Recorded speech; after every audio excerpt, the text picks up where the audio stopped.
Good afternoon. We're grateful that you can join us for today's COVID-19 briefing. Today we'll hear from Governor Gary Herbert, from Lieutenant Governor Spencer J. Cox, and from Dr. Angela Dunn, our state epidemiologist. Also joining us on the Zoom call for questions following today's press event are Todd Bingham, President and CEO of the Utahn Manufacturers Association, and Davis Smith, the founder and CEO of Cotopaxi. So we'll go in that order.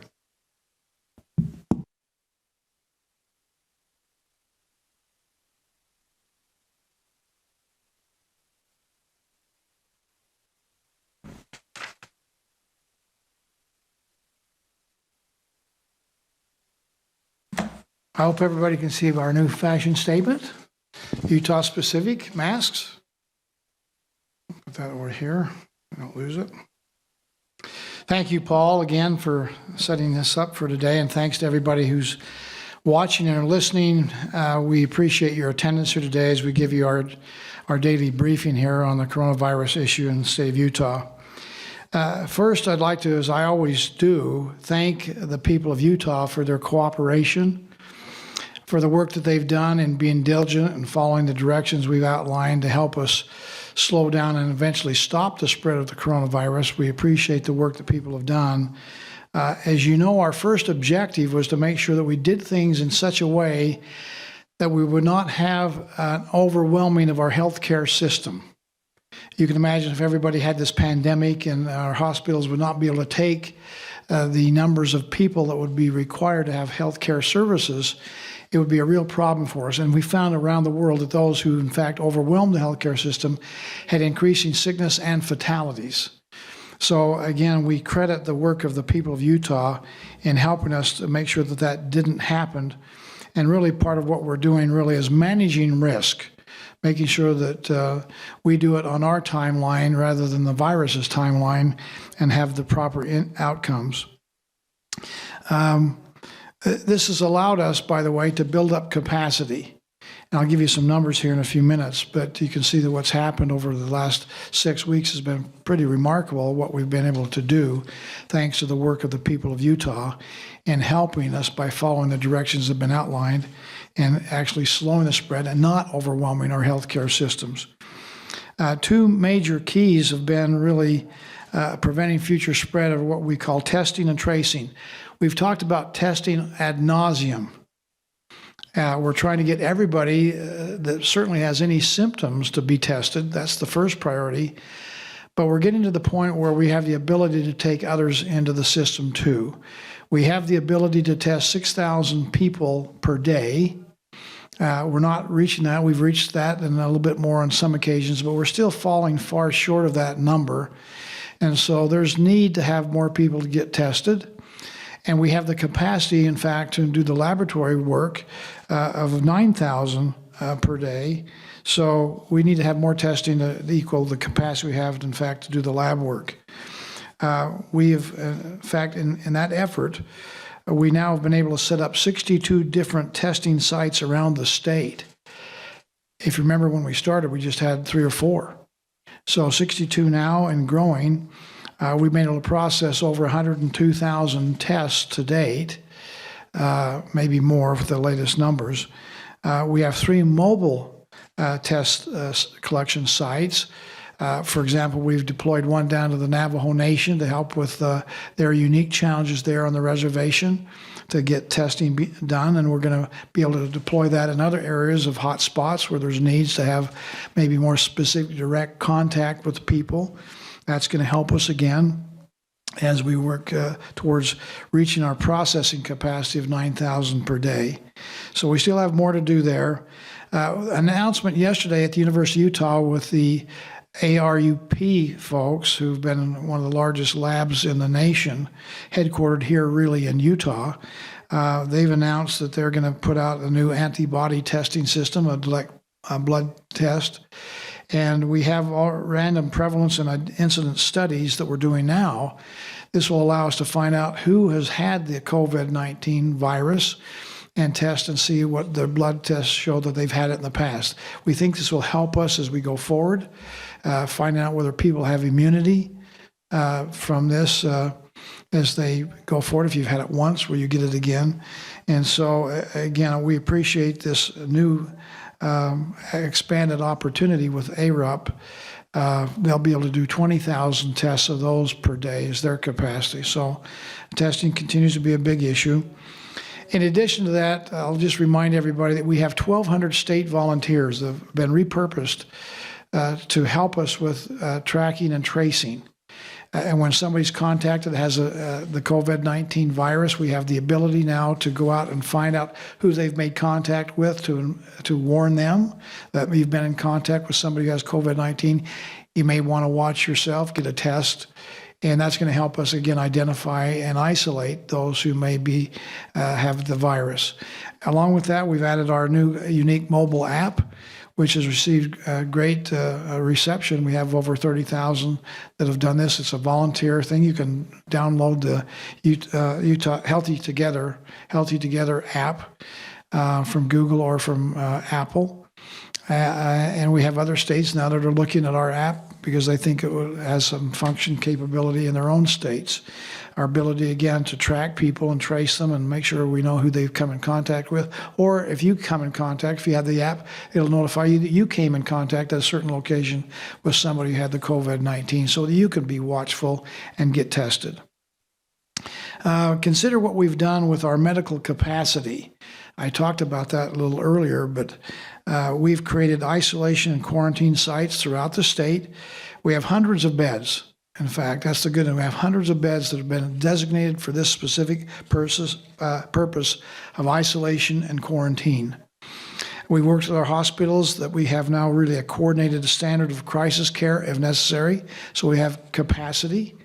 The good news is we're not using that capacity only to a minimal level. About 70% of our ICU beds are being used, which means we have a lot of room to grow. That's why we've opened up elective surgeries now and dental operations and opportunities to get back into business as usual. We have over 5 million now K95 or KN95 masks and over 4 million gowns now and 500,000 face shields. So our PPE equipment is growing dramatically and again puts us in a place where we can in fact address the capacity needs for a healthcare system. Doesn't mean we don't need more, we do in fact need a lot more, and particularly masks, and we'll be talking about that a little later today in the press availability of what we're doing to address that issue. Probably is just as impressive as what we've been able to do as institutions, private and public partnerships working together. It is really the ability for we as Utahns, you as Utahns to adapt to the challenges, innovate, find solutions to the problems that we face in unique ways. And we're finding out that you're even more self-reliant than we thought. This is going to serve us well as we go into the future of this challenge, which is going to go on for a few more months. The capacity we have as a people to be innovative, to find creative ways and solutions, and to adapt to the challenges of the time, and as we move towards what may be called a new normal. So we thank you again for your work. Last Friday, when we had our press conference then, we talked about part of our Utah Leads Together 2.0 plan, which is the most comprehensive plan in America today for how states can recover and go forward. We talked about the need to have color coding. And I just want to read, if I can, from the Utah Leads Together plan here that we are following diligently and are very desirous of making sure that we follow the plan as outlined. As I've said before, we're really not deviating. We updated. It's a dynamic plan, but it's not being directed by fear. And it's not being directed by politics. It's being directed by good science, medical advice, and data that drives our decisions that we make. We have the color coding. As you know, we've identified red, orange, yellow, and green, 4 colors. And red means high risk and is the level of guidance that we're in right now today. Our orange means that it's a moderate risk for everyone, but high risk still for vulnerable individuals. And that's a key issue as we talk about what we're going to do today. Orange means moderate risk for everyone, but still high risk for those who are vulnerable. Vulnerable being defined as those 65 years of age or older that have some underlying healthcare conditions, respiratory ailments, asthma. They could be obese. They could be diabetic. Those kinds of things puts them in a more vulnerable risk category. And so even though we could be an orange, it means that still they've got to be extra careful. Yellow means low risk for everyone, but for the high-risk individuals. And green means new normal risk for everyone. That's back to really kind of the way we were before, with probably some protocols that will have adapted and carry over. Hygiene, screening of people, again, wearing masks where appropriate, those kind of things that may carry over into the green designation. So with that, again, these new levels give us kind of guidance as far as what we should be doing and taking precautions. I can tell you that we've spent a lot of time analyzing data and trying to determine what does that mean. And what's the outcome going to be if we continue this path or if we make a modification or change. So please believe that this is very data-oriented, what we're doing and the decisions we make.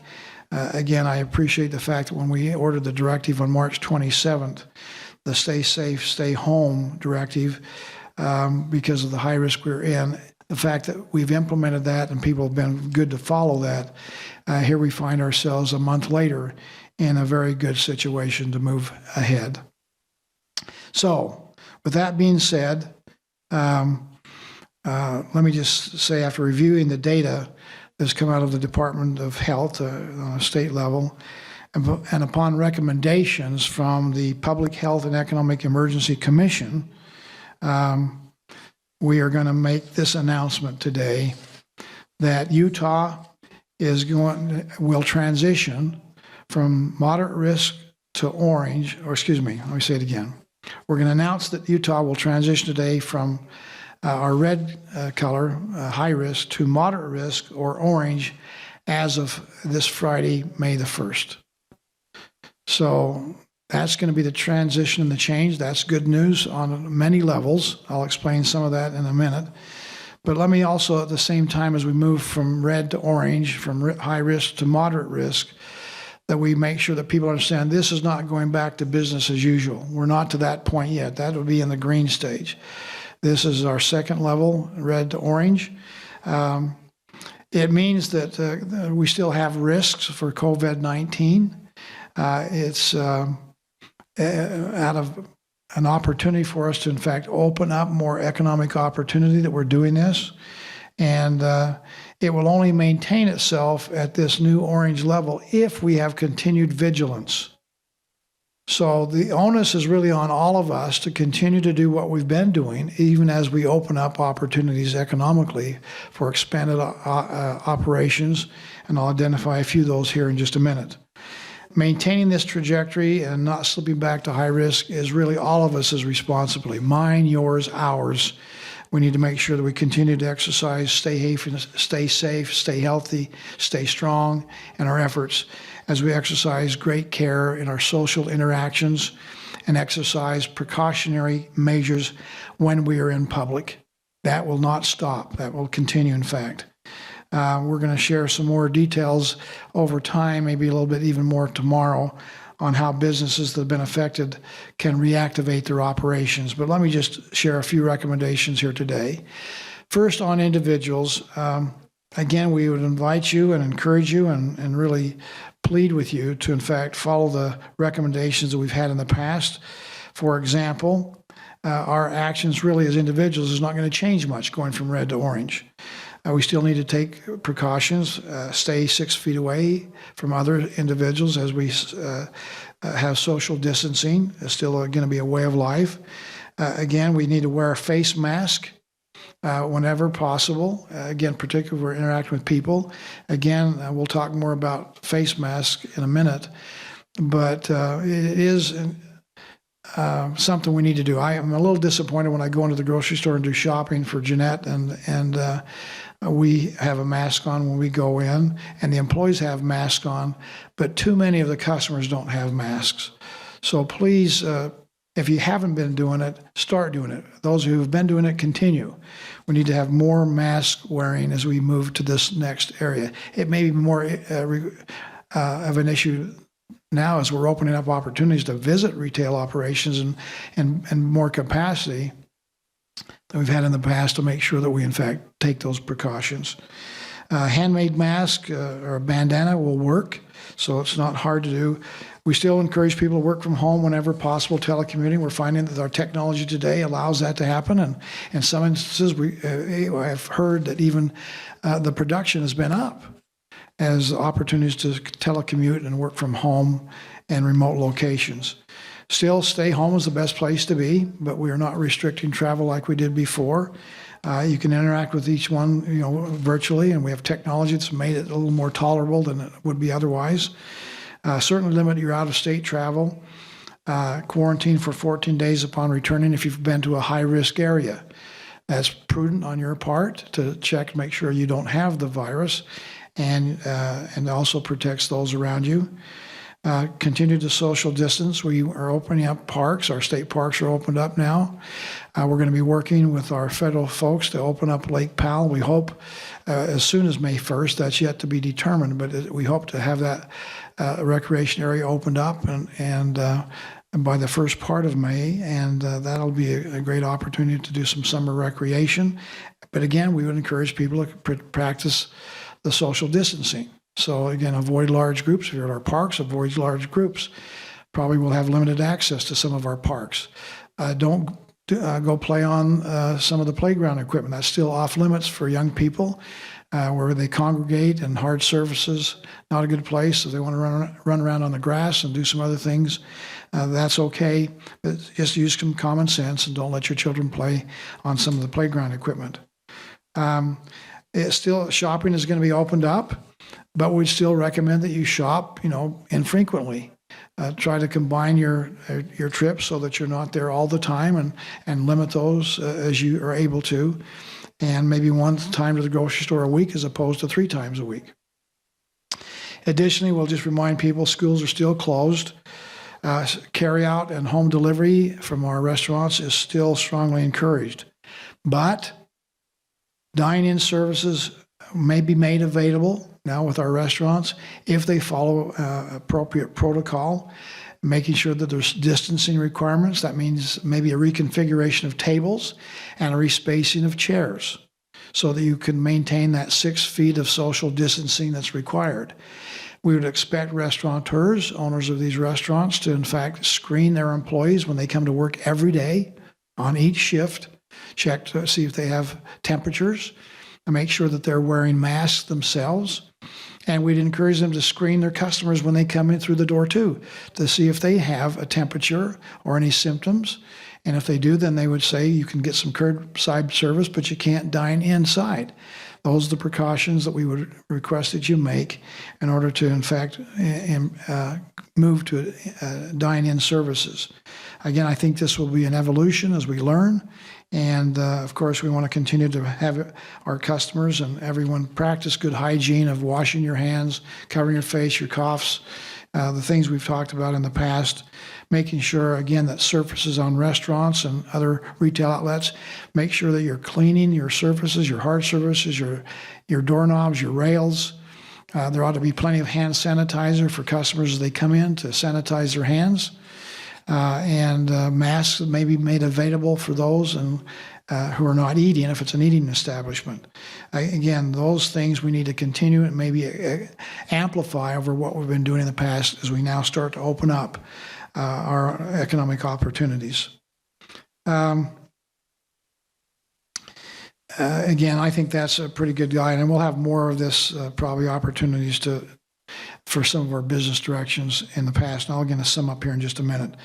Let me talk about interacting as groups. We have been at 10. We now have moved that number up to 20. So you can interact in groups of 20 or fewer. And we emphasize these gatherings should be extended, particularly to those you can have, your household members. That's an easy one. We've done that in the past, but now we've expanded it to 20. And also to people who have been practicing distancing and hygiene guidelines. Again, people that come and you visit in a group ought to, in fact, make sure they have sanitized their hands and making sure that they're wearing masks as we exercise social distancing and gathering together. Those are just good, healthy protocols to follow. But we can move up to groups of 20 now. Personal care facilities like gyms and salons are now going to be open. We've mentioned gyms before, but now we're talking about hair salons, nail salons. Have the opportunity to do this if they, in fact, follow strict protocols and precautions, which we'll talk a little bit more in detail later. But above all of this thing, as we talk about these opportunities, we in our plan recognize the regional differences. And I want to emphasize we do not, in fact, have not supported in the plan at all. It recognized the fact that we would not have a one-size-fits-all. We also recognize we cannot identify every situation in every case. And consequently, we would ask local government officials if they have a need for a variance, believe that we're not ready to go from red to orange, that they need to work with the local health department in conjunction with the state health department and see if a variance can be granted. We also have the ability over the next few weeks that those who maybe are almost into the yellow stage now, because they have so few people that have contracted the COVID-19 virus, for them to also work with the local health department, local elected officials, health department, businesses, local elected officials, local health department, working with the state health department to grant some variances there and some opportunities to maybe expand in a more lenient way to go from, in fact, orange to yellow. I can see that happening over the next few weeks. So again, local control, avoiding one-size-fits-all mentality, regional differences, those are things that are in play here, which we hope would make it easier for people to deal with this change and understand as we go forward. So again, we want to emphasize too that those who are vulnerable, that they need to exercise extreme caution. This is really not much of a change for them. They will certainly be impacted by it, but it really is that we want to make sure that they're extra cautious as they go forward. Let me just conclude by saying this. Sometimes people think that we're trying to get to a zero risk situation. That is not true. We'll never have zero risk. We know life has risk, and we're trying to manage the risk to tolerable levels that lets us go back and, in fact, open up the economy and yet still protect the people's health in a rational and reasonable way. And our plan, again, it talks about this as we talk about economic reactivation, which is kind of the beginning steps of this as we get into our now stabilization phase. Been in urgency. We're now moving into stabilization. We hope in a matter of weeks or a couple of months to move into recovery. But this is from the plan. It says managing the public health risk requires the state to identify, contain, and mitigate the spread of the virus, while simultaneously reactivating the economy step by step. It goes on to say that the state can focus public health measures on specific areas and individuals as we move forward. That's what we expect to do. That's what we hope to do with the help of our local elected officials, our local health departments, all of us working together in a concerted effort. We can continue this trend in the right direction as we slowly but surely, incrementally open up economic opportunity as we now move into the stabilization phase. So a great announcement in my mind today that we move from red to orange, from high risk to moderate risk as we continue to move ahead together. With that, let me just mention again, one of the things that's been one of my pet peeves, I guess, is the lack of people taking seriously the need to have one of these masks and wear. And again, I know it's sometimes uncomfortable. Sometimes you wonder if I look funny wearing it. But in order for us to continue this trend more than ever before, we need to have people wear the mask. As Tonto said to the Lone Ranger, never take off the mask. If you saw the Lone Ranger movie that was filmed here in Utah, that was a phrase in the movie, never take off the mask. I'm not saying never take off the mask, but there are certain situations and locations where you should be wearing the mask, helping others around you to stay safe, keeping yourself safe. That's an important aspect of this effort to slow the spread of this coronavirus, and needful if we're going to get from stabilization into recovery. So it is urgent.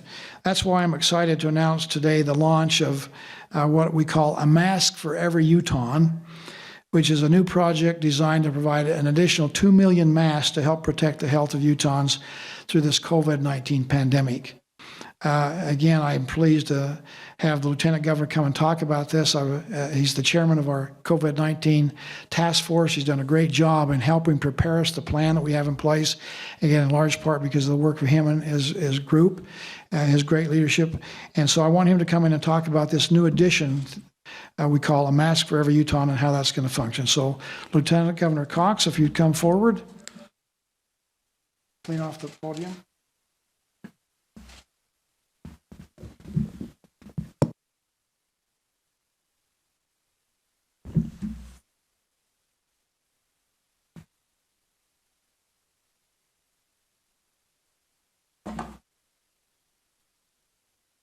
Thank you, Paul.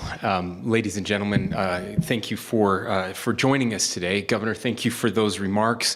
It's an exciting day for Utah to know that we are one of the first states in the nation to be moving forward in being able to revive and reopen significant parts of the economy. I'm very excited today to join Governor Herbert in this announcement of a mask for every Utahn. We have established, and I want to recognize and give our deepest thanks, a partnership with the Utahn Manufacturers Association, Todd Bingham, who has helped us with those connections there, as well as Davis Smith and his company, one of my favorite clothing companies here in Utah, Cotopaxi, and 20 manufacturers across the state. I'm going to name them in just a moment, to produce 2 million masks that we are going to make available to as many citizens, particularly those in targeted populations, as we can, free of charge. Now, I'd like to announce that we have a live link on our website. If you go to coronavirus.utah.gov/mask, that's where people can go to order these masks. Funding for this project comes from the CARES Act, as we have been asked by the administration to consider out-of-the-box thinking about how we can use these funds for widespread long-term mitigation efforts. A mask for every Utahn is part of Utah's answer to that call. Although this is a statewide project and every Utahn is asked to participate, we do want to specifically thank Salt Lake County, who is generously partnering with us. We are grateful for Mayor Wilson's interest and willingness to jump in. Now, I want to give a little more details about this, how this will work. In addition to those Utahns who go online to request a mask, again at coronavirus.utah.gov/mask, masks will be distributed to first responders through the state's emergency management offices. Now, due to expected significant demand, residents should not take a request or request a mask if they already have access to one, and should not collect multiple masks for future use or give or sell to others. Please, just one mask per person. These are quality, reusable masks that will last for many months and even years. Only one order will be allowed per household, with only 6 masks being allowed per order. Masks are one size fits all and are generally more adapted for older youth and adults. I also want to temper some expectations. We finalized the arrangements and company started production just last week. When an order is submitted, it could take up to 3 weeks before it is fulfilled, depending on the current availability and time of the order. I also need to say that the masks we are wearing today have Utah-centric fabric, but most masks will have a generic fabric. We do not have the means to keep this up as a continuing program, but this funding has requirements to be used for more narrow purposes such as this. In addition to helping protect our citizens, these masks are also being made by Utah companies. This project will help save 200 jobs, many of which are in rural communities. I also want to be clear that when we are out of the 2 million masks, we are out. We won't have the means to continue to fund these types of productions on an ongoing basis. We also hope that those who have the means will continue to support small businesses across the state of Utah who may also be helping to produce masks. Critical businesses, if you work for a critical business, should ask employees who still need masks to order them at coronavirus.utah.gov/masks. If the workers select the option of identifying themselves as working in an essential industry, they will be designated for a first batch delivery. In the coming weeks, we will also be focused on getting masks out to underserved populations through nonprofits, especially those that operate food service programs and at grocery and convenience stores willing to distribute them. Nonprofits and stores interested in partnering with the state should send an email to mask@utah.gov. That's mask@utah.gov if you would like to partner with us and help us in this effort, help to get these masks out.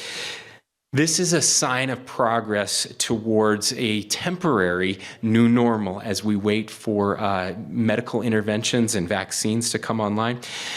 But more importantly, this is a sign of goodwill for our neighbors, family, members, and friends. Wearing a mask is the missing pillar of our public health response to stemming the spread of this virus. The evidence is very compelling. From the generalized studies done on flu spread to the empirical studies that the countries that have implemented full mask policies during their COVID response, or at least have a social bias to mask wearing in places like Taiwan, Singapore, and Japan, have fared much better in the extent of spread. In an environment where everyone is wearing a mask, the filtration requirements are less and the purpose of the mask changes. Now, of course, with an N95 mask, the idea is to protect the wearer from everyone and everything else, which is why we're preserving N95 masks for our frontline workers or healthcare workers. However, if everyone is wearing a mask, even a cloth mask or a bandana of some sort, a scarf, the purpose changes to protect others from the wearer. In an environment like this, where there's a demand shock that can't adequately be handled by production capacity, do-it-yourself masks have the ability to increase the supply to meet demand in a way that makes even more sense in post-industrial economies like ours. Now, again, I want to be very clear about that. We know that this disease is spread through droplets. By wearing a mask, even if we don't know we have the disease, if we're asymptomatic, it stops our droplets from spreading and impacting someone else. I've seen some statistics out there that if you have a symptomatic person or someone with the disease next to someone that doesn't have the disease for a long period of time, there's up to a 70% potential transmission rate. But if both people are wearing masks, that can go down to as low as 1.5. Now, again, there are lots of studies being done on this. We don't know all the details yet, but the fact that stopping the spread of those droplets will save other people. If we're all wearing masks, we know that the measure of spread will go down significantly, and that's so important for us to flatten this curve. There have been several instances in other areas of the world where masks have been embraced as a token of civic goodwill. The Czech Republic is an amazing example. After a science-oriented YouTube influencer put out a video calling for everyone to wear a mask, nearly the entire country jumped in, and they got to nearly full mask wearing in a matter of just 10 days. Czech leaders were appearing at press conferences wearing homemade masks, just like Governor Herbert has been doing. People were handing out their homemade masks to neighbors and even strangers, and it has had a serious effort to flatten the curve. I'm a huge believer in testing, social distancing, tracing, and masks. I truly believe this effort is going to save lives, particularly for our most vulnerable residents. This is going to help us stay safe as we move back into public spaces. While we still have a long way to go, and it is still critically important that we are diligent, Utahn should be proud of our response to this pandemic. So I want to thank these companies that are helping with this effort. Autoleave, Coleman Knitting Mills, Crockett Gear, Blacksmith International, Dreamworld, Dustless, Future in Design, Game Gear, Osborne Sewing, Quilt Easy, Morris Quilting, Quality Products, So Inspired, Sleep Number, and Uinta Mattress. Many of these companies are participating in this project at cost and have significantly repurposed their regular production lines to participate in this initiative. I also want to thank Speaker Wilson and President Adams for their leadership on this topic. The collaboration with our legislative leaders has been critical to making this partnership happen. And so, as Governor Herbert said so eloquently, we are moving from one phase to another, and we want to continue to move forward from the orange phase to the yellow phase. If we all do our part and we all wear these masks in public, there's a real possibility we can get there sooner rather than later. What we don't want is to backslide, where we have a significant increase in infections, a significant increase in deaths, significant increase in hospitalization rates that would force us to have to move back in some areas of the state, back into red. So please, please, please, we're asking you to help each other out. We know it's an inconvenience. We know it's not fun, but knowing that this little thing right here can prevent us from doing what we've had to do the last 5 or 6 weeks will help us grow our economy, will help us get people back to work and save lives. It's worth it for all of us to do it. So please, please, please remember to put on your mask. Again, coronavirus.utah.gov/mask, and you can order one for yourself. Thanks to everyone who has helped participate in this incredible effort. Thank you.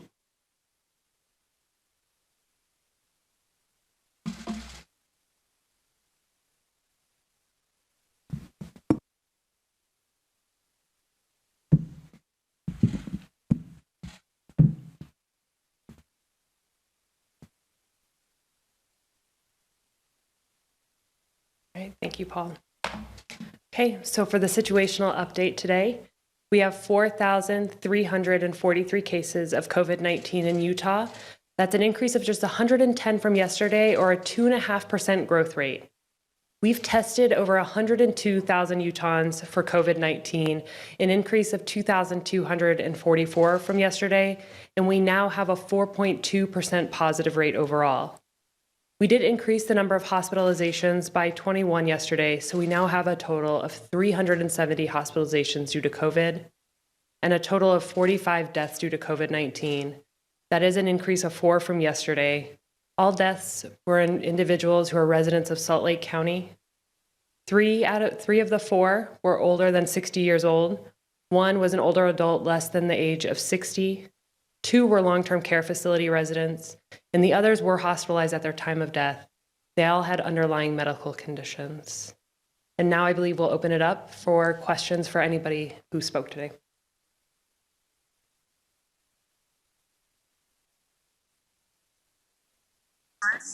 This is for the governor. In regard to the state's purchase of the malaria meds from Meds in Motion, I have a couple of questions. 1, what have you found so far in your review of what happened? And 2, why did Utah buy the drugs when at least 20 other states received large quantities for free from either the federal government's stockpile or private pharmaceutical companies? I don't know the answer to the second question as far as other states, so I can't comment on that. As I mentioned to you last Friday, this issue is under review, is still under review. Everybody's been very cooperative and collaborative on this issue, and I'll probably have something to report on that in the next day or two.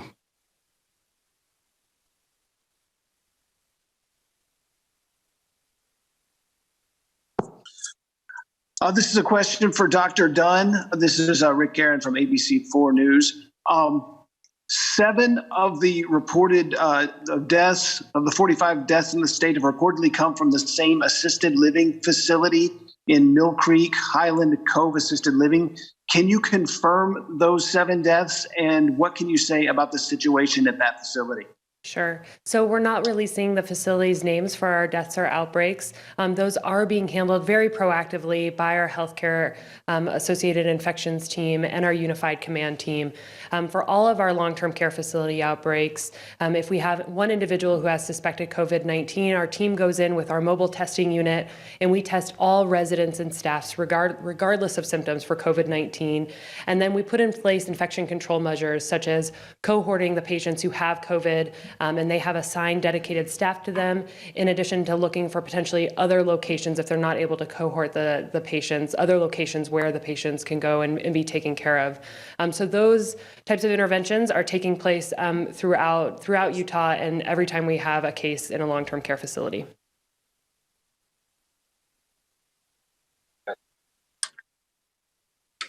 Hi, this is a question for Dr. Dunn. Roger McDonough with KCPW Public Radio here, and thanks for answering our questions. At the beginning of this update, Governor Herbert suggested that more people need to get tested. There's the traditional diagnostic testing and then the antibody tests that ARUP can do. Who should be trying to get tested right now? And then for the antibody test, are you aiming to just have the general public get tested, whether they've had symptoms or not? Sure. So for the NP swab or the PCR test, the one that diagnoses you with COVID-19, right now we want anyone with the most mild of symptoms to definitely go and get tested. So if they've got fever, cough, shortness of breath, any muscle aches or pain, sore throat, or decreased sense of taste or smell, we encourage everybody to go get tested that has any one of those symptoms. In terms of the antibody testing, we are working to roll that out in a very strategic way. As we know, antibody tests do have a high false positive rate, meaning we could be telling people that they are potentially immune to COVID-19 when they are in fact not. So we're trying to really figure out what groups of people benefit most from those antibody tests so that they can use that data appropriately to protect themselves and those around them. And if I can just follow up really Sure. quickly, yesterday you suggested that we don't know whether or not antibody tests confer immunity. Yeah. Is that still your understanding? Yeah, absolutely. I mean, there's a lot about this virus we don't know. The WHO did put out a report on Friday saying that we don't have a lot of evidence right now if people do develop immunity from COVID-19. And if they do, we don't know how long. So there's still a lot we need to learn. I mean, we just identified this virus in November, so we're learning very quickly, and we'll be sure to update our policies and information to the public as we get that new information.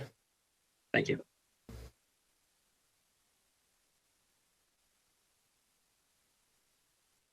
Hi, this is Brittany with ABC4. Two questions here. Are we not worried about the soft reopening of the state with the announcement of 4 new deaths? And then what models is the state using to help guide and make decisions? So unfortunately, half of our deaths have occurred in long-term care facilities. So in individuals who are at high risk for severe disease, the soft reopening is still going to protect our most vulnerable and high-risk populations. And so that is the goal of rolling out the opening slowly so that we can reopen the economy while still protecting those most at risk for severe disease due to COVID-19. In terms of models, we work really closely with scientists across the state and across sectors, so including the economic sector and our scientists in the academic world, in addition to public health, to try to identify basically how you can predict what's going to happen. And of course, no one can accurately predict it, but it does give us a sense of what we can prepare for.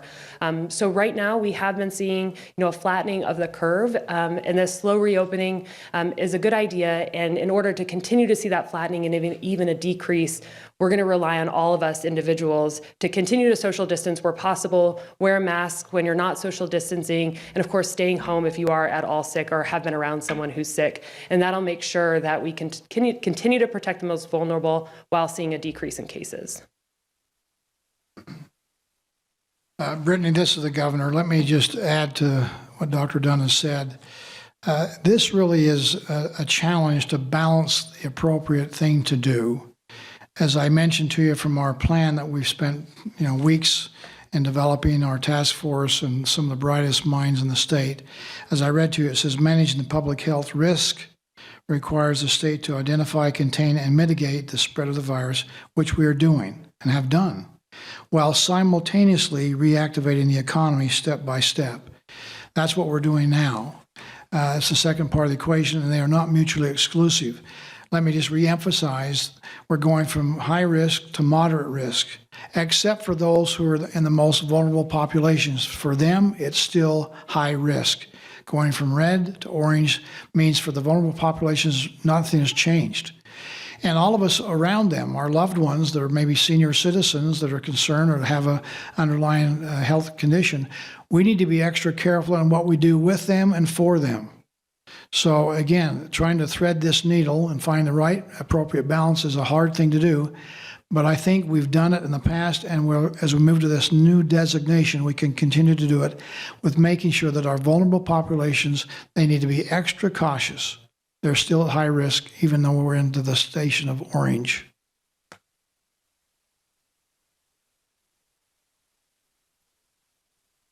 Hi, this question is for Governor Herbert. This is Jacob Klopfenstein with KSL.com.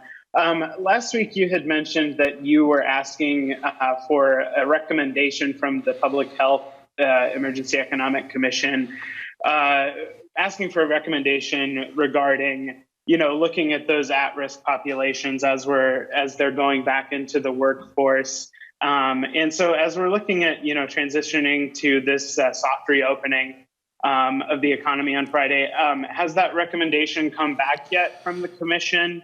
And if not, what are some of those precautions that are being taken for those populations as they get back into the workforce? Yes, thank you. It has come back, and basically what they've said on that particular issue is follow the plan. We have a plan in place that says for vulnerable populations, going from red to orange means no change for vulnerable populations. It's still high risk for them.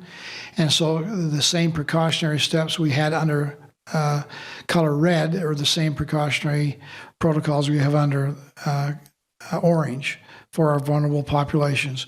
We've asked for other things too, like regional differences.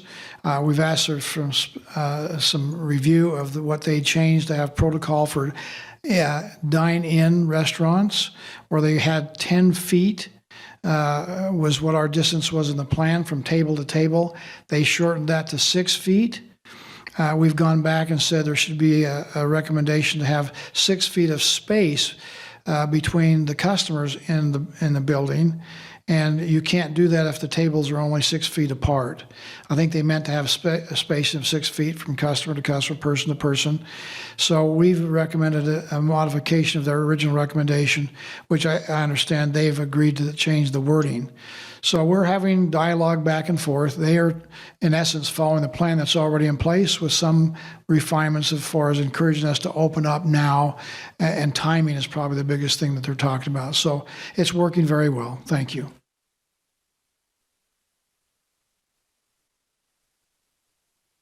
Yeah, Governor, this is Ben Winslow with Fox 13. A provision of the law that the legislature passed establishing this commission allowed for, said that cities and counties could be less restrictive than the state, but they could not be more restrictive than the state. So what happens if, say, Salt Lake County has a higher caseload and still needs to stay at a red level, but you're directing them to go to an orange level? Well, the motivation, I think, behind this piece of legislation was they didn't want to have a state that looked like a checkerboard. They'd like to have a little more smooth transition from all areas of the state in a collective effort, and hence they want to have the governor to have more authority on what can happen. So the process really will be this. We will announce, and have announced just today, we're going from red to orange, and what that entails under our Utah Leads Together 2.0 plan, with the recommendations that come from this body. If, in fact, there are some areas of the state, let's say that they have some hot spots, and whether that be in Salt Lake County, Utah County, there's probably 2 or 3 areas around the state that probably look like maybe they're still a little bit young to be moving into the orange stage from the standpoint of their corrective action. So what would happen would be the local government official would then work with the local health department, whether that be Salt Lake County or Utah County or wherever, and say, we've got a concern that we open up too soon here from red to orange.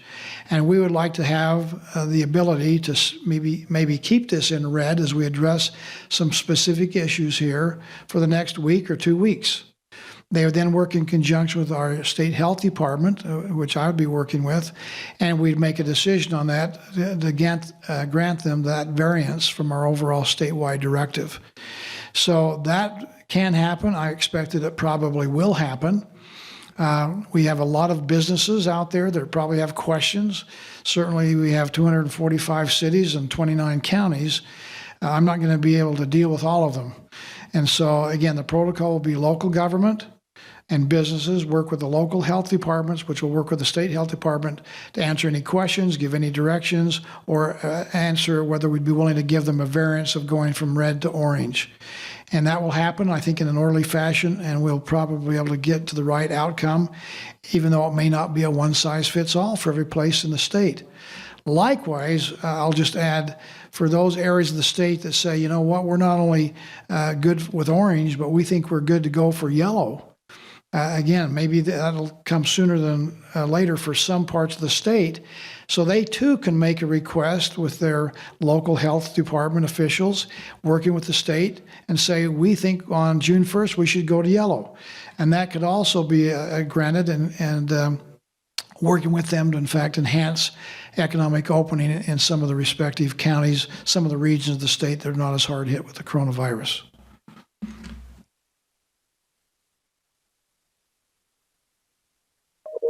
Governor, this is Nick McGurk from ABC4.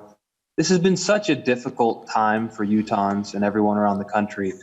A lot of folks are turning to faith for the first time in a while, and others, I'm sure, are missing congregating in their faith communities. Can you talk about reopening churches, what that would look like, and then what the state might be doing as far as mental health with so many folks struggling? There's going to be a real need for that as we move forward. Thank you. That's an interesting question of how to deal with it, because certainly those large group gatherings of which churches kind of personify as they have their congregations come together in church buildings indoors is an area that probably towards the end of this recovery period are going to be allowed to happen. We think in terms sometimes of sporting events. You know, our football season in the September, we're losing some of our high school sports, it appears, because of that same kind of an issue. But arenas and gatherings of large people will probably be the last part to recover as we move through this coronavirus challenge. That being said, we appreciate, one, that faith-based organizations have gathered together.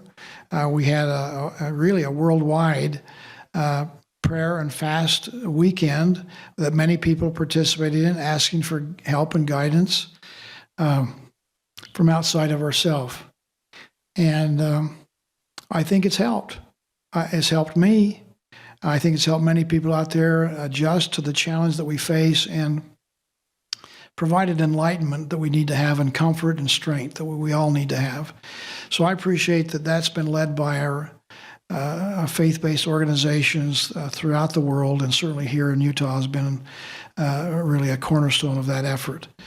I think people have the opportunity to worship in their own way and ask for guidance through prayer and meditation. And I hope that continues until we can have churches gather together in a little more mass group settings. But until that time, others will have to suffice and do your worship in different ways at home. The beauties of nature, there's plenty of opportunities. We have great cathedrals here in the state of Utah that are not made out of brick and mortar. They're just made out of God's handiwork here in our landscape. Secondly, on your mental health issue, we understand that really is a challenge. People get isolated and they have depression that sets in. And two things. One, we've put a lot of money with the help of the legislature into better counseling for our students, better mental health counseling. Each of our county commissioners belong to a mental health authority in the local county. Some of them are in regional bases. But that is a local issue which we've put a lot of money into to have additional help with mental health counseling. And so we've put record amounts of money into it the last 2 years. I appreciate that effort. We still have more to do, but there are programs out there to help people in place.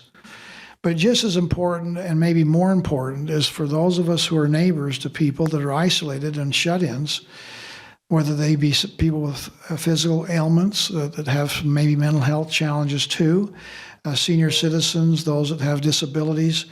We ought to, as neighbors, and particularly now that we're opening up the ability to meet and visit with people, take the opportunity to find those who need a helping hand. Maybe it's to help them with their grocery shopping. Maybe it's a listening ear.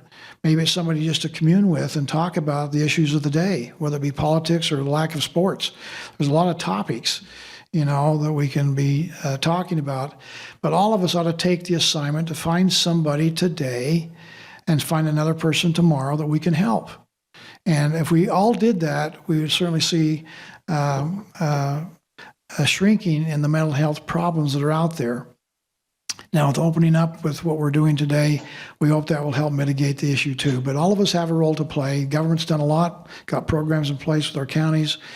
We're spending a lot of money there. But that individual personal touch of caring and concern and love is something all of us can contribute to this situation. One last question.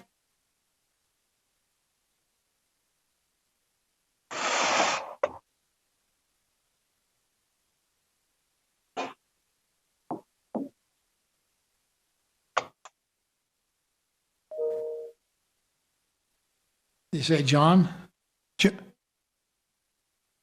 Sean? There we go. Okay. There I am. Hi, Sean Meeks from the Tribune. Sorry, this is for Dr. Dunn primarily regarding contact tracing. With the plan to expand contact tracing to 7 days, what will the state need in staffing resources to make that happen? Is the current pool of state employees enough, or do you need to hire more people? Yeah, so thankfully we had support from our governor's office to encourage state employees to volunteer to be part of this contact tracing effort. So we do have a deep well of people that can step in if our local health departments do become overwhelmed and are unable to keep up with the expanded contact tracing. So we have those measures in place right now, and we're confident we'll be able to meet the need of the expanded contact tracing. Okay. And then with the Healthy Together app, the governor said earlier 30,000 people have signed up so far, but you said yesterday most of those are people who do not have the virus. Can you explain how does that help provide results for tracing people who do have the virus? Right. So absolutely. As more people sign up and they track their symptoms over time and they get tested, it was just rolled out recently, we'll be able to see the impact of that data in our contact tracing. I think it's just too soon to really understand the true impact of Healthy Together right now. Okay. Thank you. Sure. Before Paul gavels the meeting closed, let me just say again to the people of Utah, thank you very much for all that you do. These are uncertain, challenging times, but Utahns have stepped up. This is a good news day for us today as we transition from red to orange. And it only happens because of the spirit of collaboration and cooperation, which we have uniquely so in the state of Utah. The public-private partnerships, everybody working together. Sometimes we stumble, we pick ourselves up and move forward. This is a good news day, and if we continue to work together, good news is going to continue to happen, and pretty soon we're going to be back into full-blown recovery. So thanks for all that you do. Let's keep it up. Good news day. Let's have more good news to come in the future. Thank you very much.